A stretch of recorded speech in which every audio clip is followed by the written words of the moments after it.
Hello, and welcome to Who Wants to Date a Philosopher? Today we have the lucky girl who will get a chance to date 3 fabulous philosophers. Her name is Becky, and she hails from Virginia. She's looking for a nice guy, she plans on being a housewife, and she wants to be a reality TV star.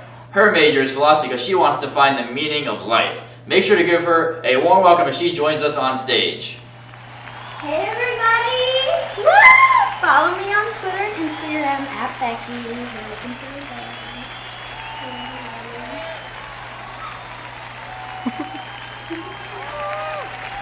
Alright, take a seat, goddammit. Now, let's introduce our 3 philosophical bachelors. I wonder why they're single. Our first philosopher is Plato, born in the year 428 BC in Athens, Greece. He wrote about math, science, nature, and political theory. He founded the first academy, and he's never had a girlfriend for some reason. Our next philosopher is Descartes. Born in France in 1596, he's the total package, ladies. A philosopher, a scientist, and a mathematician. Although he never married, he still planned to deceive. And out of it came modern philosophy, along with the daughter. Up next, we have another Frenchman, the youngest of the bunch. Born in 1926, he was a philosopher, a journalist, an educator, a scholar, a historian, and an activist. Safe to say, he's a big package. Now that we've met all the contestants, let's find the meaning of life. I mean love. Goddamn teleprompter. Becky, what's your question for these 3 lucky men? Well, I am a girl that knows how to have fun. So tell me, what do you guys do for fun? Well, you know, for fun, I like to have my symposiums where I invite members of the community over to hear me speak. And I especially like to invite little boys over to hear me talk about philosophy. I like to keep my mind sharpened at all times, so I ponder my mathematical conundrums. In my spare time, I enjoy protesting the government about basic human rights. Wow, that sounds interesting. Wow, Becky, looks like we rounded up a couple of crazy gooses here. I want a guy who loves me for my mind and my soul, and not my body. So what's your guys' stance on that? Well, I believe that you should keep the mind and the body separate. The body can hinder and distract from higher thinking.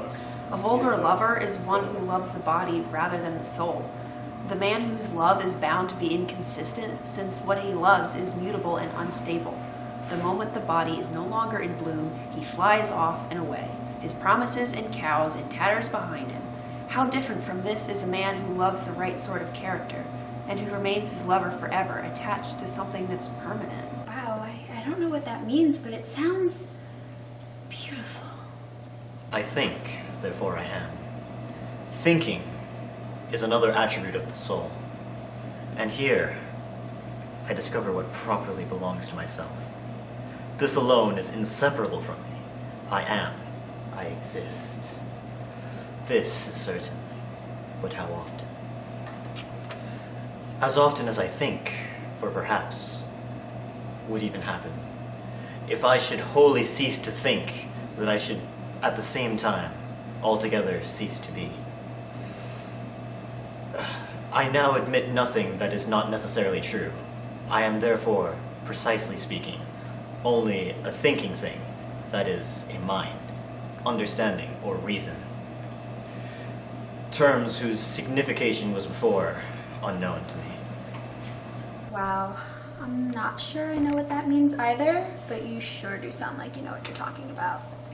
It would be wrong to say that the soul is an illusion or an ideological effect. On the contrary, it exists, it has a reality, and is permanently produced around, on, within the body by the functioning of a power that's exercised on those who are punished. Who would have thought that the show would take such an incomprehensible turn, like it always does? So, Becky, how are you feeling so far? Honestly, I'm a bit confused, but maybe this next question can clear it up. What exactly do you guys mean? According to Diotima, love is not a god at all, but is rather a spirit that mediates between people and the objects of their desire. Love is neither wise nor beautiful, but is rather the desire for wisdom and beauty. Therefore, I value the mind over the body. Wow, so you find being smart is more beautiful than just looks? That's so sweet. Whatever I have up till now accepted as most true and assured, I have gotten either from the senses or through the senses. But from time to time, I have found that the senses deceive, and it is prudent never to trust completely, those who have deceived us only once. Therefore, since the body can be deceiving, I value the mind as well. Wow, I guess I never thought about it like that. Cool. A soul inhabits and brings into existence, which is itself a factor in the mastery that power exercises over the body. The soul is the effect and instrument of a political anatomy. The soul is the prison of the body. Oh my. Oh, okay. Okay, Becky. Well, you've heard from all 3 lucky bachelors. I hope you got some of the answers that you're looking for. I know I didn't. I mean, yeah, Plato sure knows how to talk about love. I mean, I didn't understand a word he said, but it sure sounded nice. Descartes, I also had no idea what he was talking about. He seems really smart, though, and I love guys who are smart. As far as Foucault, he seemed a bit cynical, so I'm not sure I want to get myself involved in that. Well, Becky, we only have a few more minutes left here. You need to make a decision.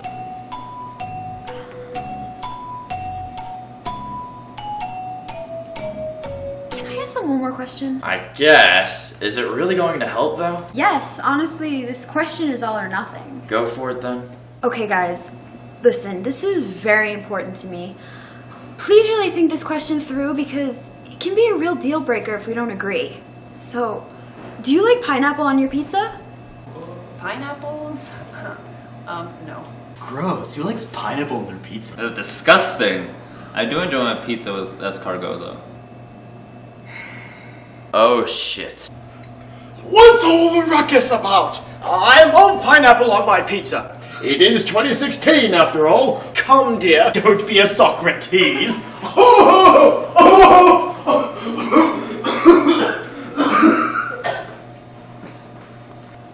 Who would have thought pineapple pizza would do it?